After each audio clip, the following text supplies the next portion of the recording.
Hey, what gives? Would you mind explaining why you didn't do the dishes this morning? You've done nothing but slack off today. You didn't even clean the bathtub. Or the toilets. They're covered in dust and smell awful.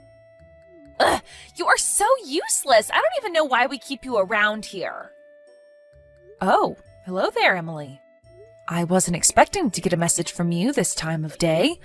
I suppose this means you've already gotten home from work then? Stop dodging the issue. Why haven't you done any of your chores? Don't even think about telling me you forgot about them. I'm sorry. What are you talking about? Do I really have to explain it to you again? I go to work. You do not. That means you need to be doing all the housework since you're not pulling any weight in the house. Now get off your lazy rear end and start scrubbing right now.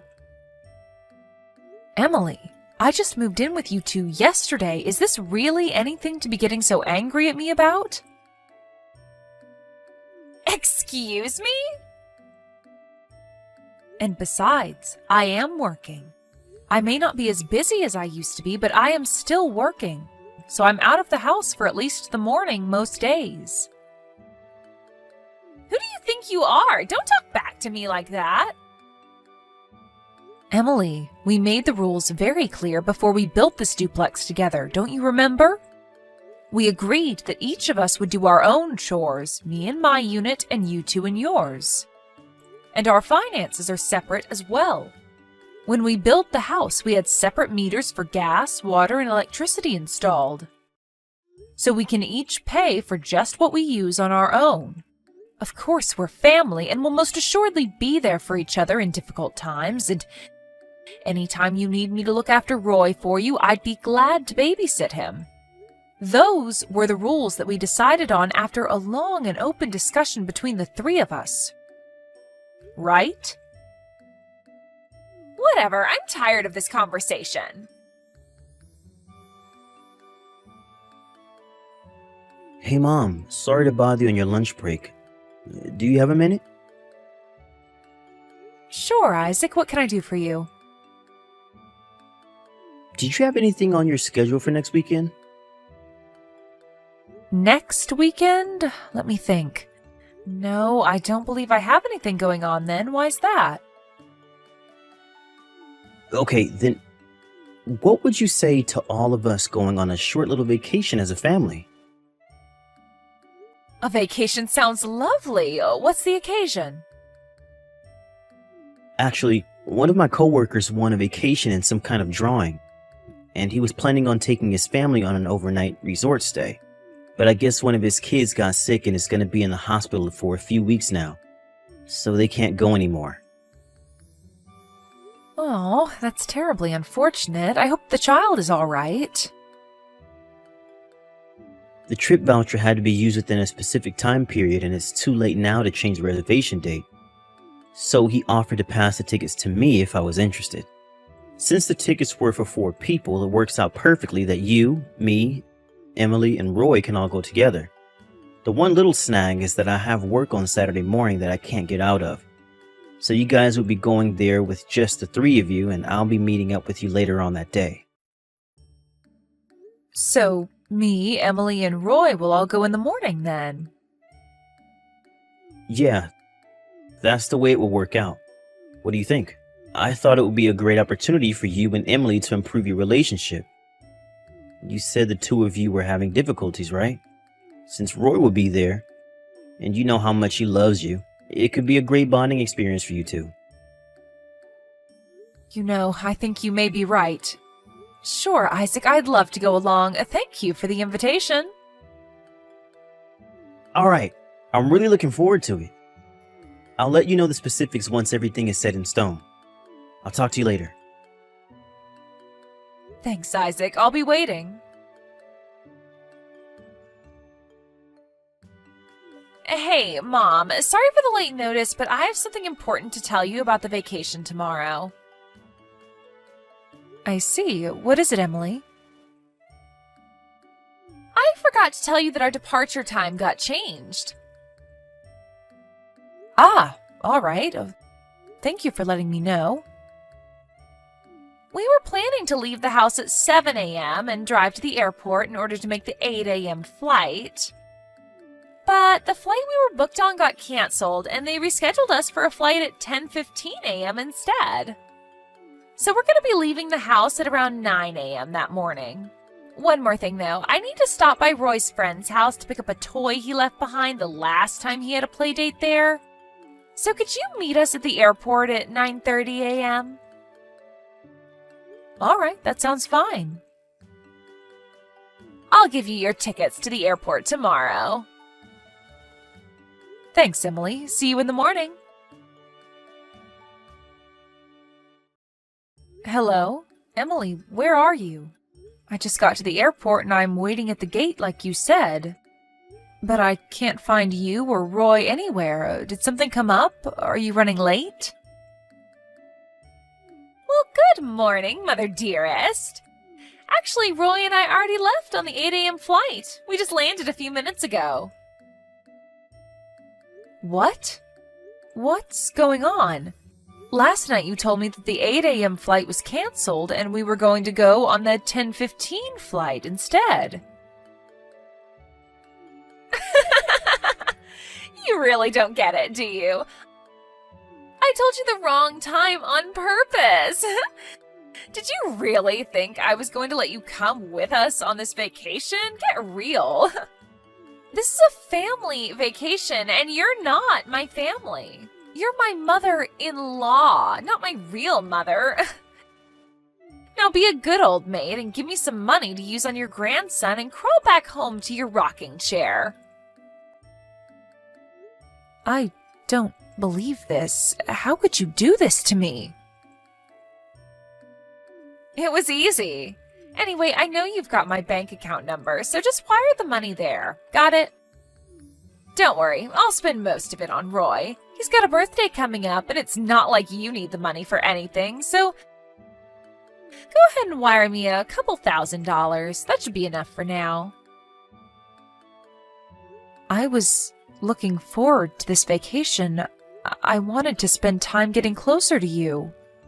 I know we've had a difficult relationship up until now, but I thought this would be our chance to come to understand each other better. I thought we were all going to make some wonderful memories together as a family. You must have missed it before, so I'll say it again. You're not my family. You're my mother-in-law, not my real mom. This is a family vacation, so only family can come. And I thought you were aware of this, but since you seem so oblivious, I might as well tell you that the only reason I agreed to the duplex was because you got that massive life insurance policy when your husband died. I figured you'd be tossing money at Roy left and right. So, to summarize, I see you as nothing but an ATM for your grandson. You're not invited to this trip. Go back home. The end. So that's how you see me. At first I was going to move in with Isaac's younger brother and his wife, but they ended up having to move because he got transferred at work. I was so happy at first when Isaac offered to build a duplex together with me. I'd be able to live closer to my grandchild and I'd feel more secure than living by myself. Okay, so how about you go live with Isaac's brother then? Actually, that would be perfect. Do you want me to call a mover for you? We can have all your stuff out of the house by the time we get back from our vacation. In any case, I suppose I have no choice but to go back home now. Just so you don't get any ideas, even if you book another flight and show up at our hotel room, I'm kicking you out on the curb. Got it?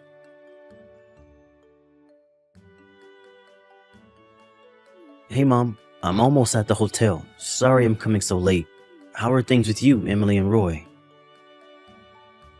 Isaac. Did you guys enjoy your afternoon at the amusement park? Isaac, I'm not at the hotel. I'm at home. Wait, what? Why? Didn't you get on the plane with Emily and Roy in the morning? Did something happen? Are you okay? Emily told me that the flight was canceled and that we were getting on a flight at 10 instead. When I messaged her later, she told me that she had lied because she didn't want me to come. She did what? She also told me to wire her some money to use on Roy during the trip, but I'm sorry, I haven't been able to get around to it yet. I stopped at a convenience store on the way back to pick up some food for lunch, and, well, here I am. I don't believe this. What on earth is she thinking? From the way you're talking, it at least sounds like you weren't in on it, in any case. Of course I wasn't. I'm gonna have a little talk with Emily about this. Give me some time and I'll take care of it. All right, but whatever you do, be sure that you don't get in any sort of argument in front of Roy, okay? I know. I'll wait until it's nap time. I'll message you later on tonight.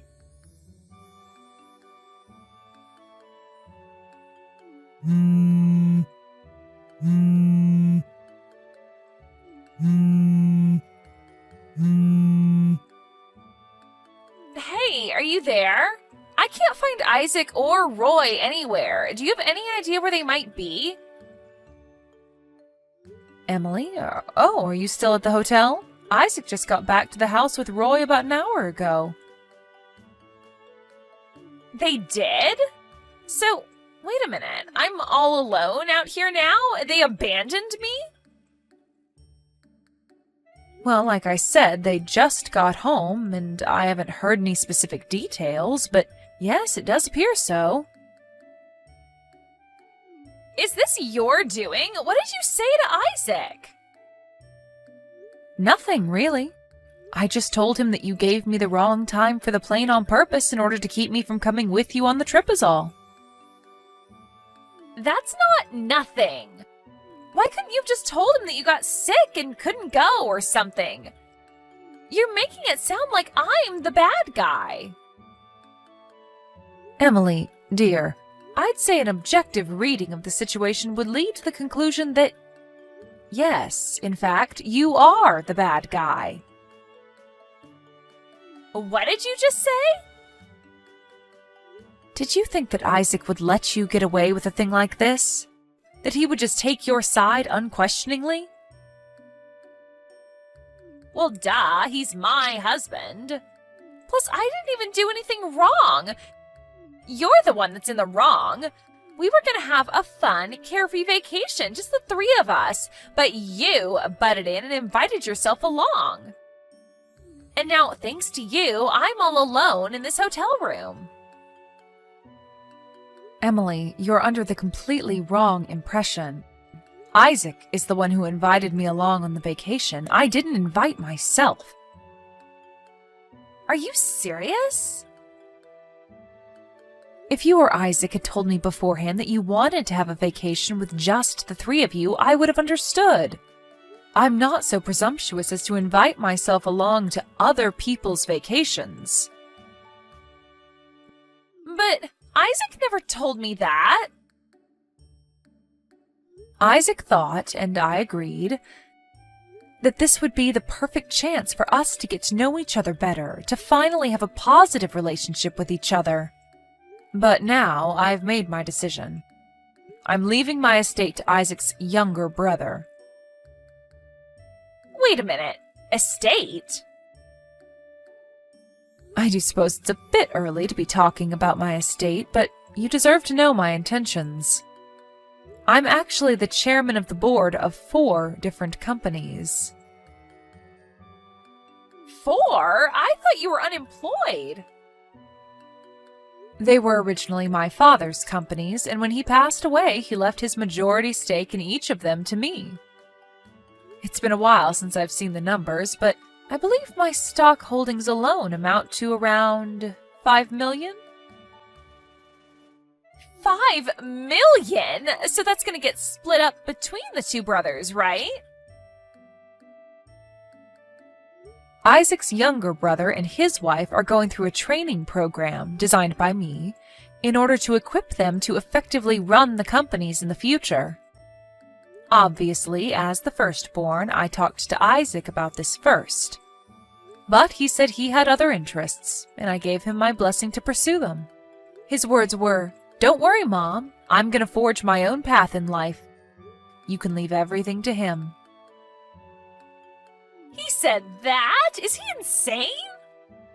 What kind of psychopath would turn down a $5 million inheritance? What's wrong with him? There is nothing wrong with him. He's a fine, upstanding man who takes good care of you, Roy, and me. Perhaps you might recognize that if you would think about someone other than yourself for a change. Hey, what's that supposed to mean? I wish things could have turned out differently than they did, Emily.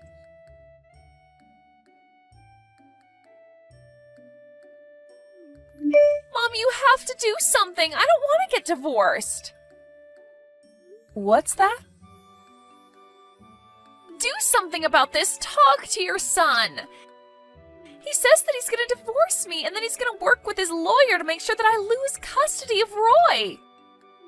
He's going to move into your side of the duplex. You have to talk him out of this. Ah, so that's what was going on.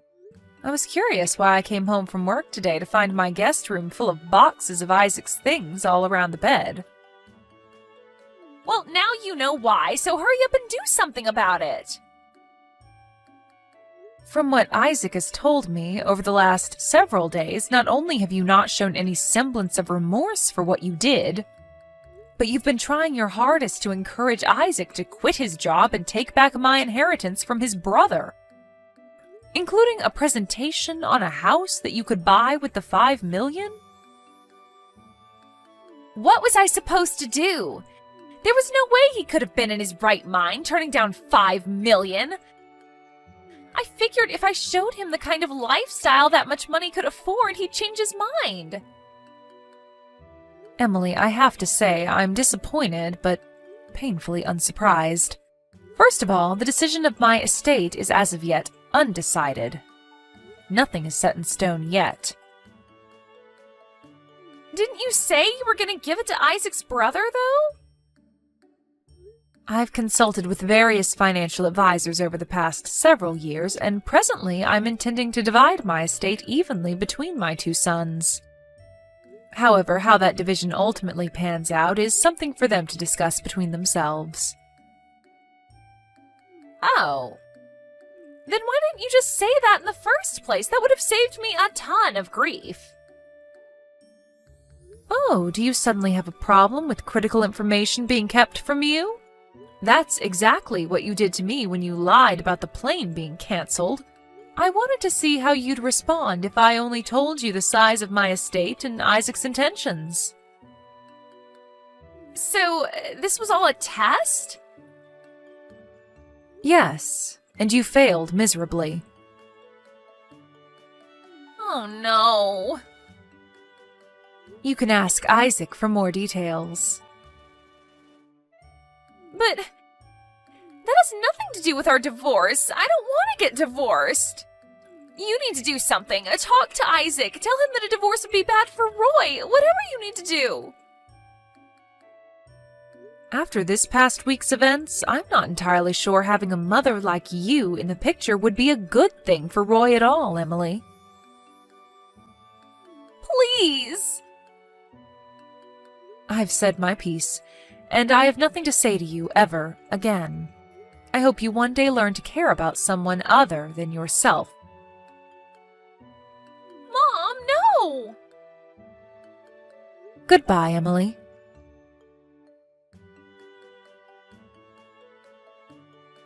Hey, Isaac, I changed my mind. Sure, let's get divorced. Wow. Okay. So that's that, I guess. Go ahead and sign the divorce papers I sent you and take them to the courthouse whenever you can. Sure thing. I'll head over there right now.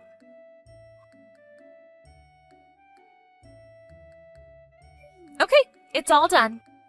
I just got back from the courthouse, so we're officially divorced. wire me my share of the assets as soon as you can. I'm pretty sure you still have my bank account information. What are you talking about? Don't pretend like you don't know. I can do math. Since your mom's estate is $5 million and you get half, that means you get $2.5 million. That means that since we're divorced, I get half of that. So you owe me $1.25 million. I'm planning on using that to pay the bills while I look for a new job, so send it to me as soon as possible. Got it? Why did I have to marry someone as stupid as you? My mom's not dead yet, you moron. So? Do you even know how inheritance works, Emily? As long as she's alive, it's all still hers, and she's perfectly healthy. How do you not know this? Wait, really? And besides, assets gained through inheritance aren't subject to property division during a divorce. God, you're an idiot. Oh no. Okay, then I changed my mind. We're not getting divorced after all. Don't you think it's a little too late for that? You just said that you had already turned in the divorce papers at the courthouse. Uh-oh. Man, this sucks. What am I gonna do now? Emily and Isaac's divorce was finalized just a few days after our final conversation. After considering Emily's behavior and its potential impact on Roy, the family court sided with Isaac and granted him full custody. It went far more smoothly than I expected, for us at least. Isaac realized in that last message to Emily that she was under an enormous misconception about how the property division would work, which is too bad for her. But thanks to that misconception, she consented to the divorce far quicker than I thought she would. After the divorce, Emily tried to move back in with her parents, but they threw her out. She's now living in a tiny apartment and working the night shift at a local dive bar. Her parents came by our house a few days later to apologize for her behavior. According to them, Emily had worked up quite a bill at the local host club as she was planning on being able to use my estate to pay it off. So it seems like she's going to be working off that debt for some time.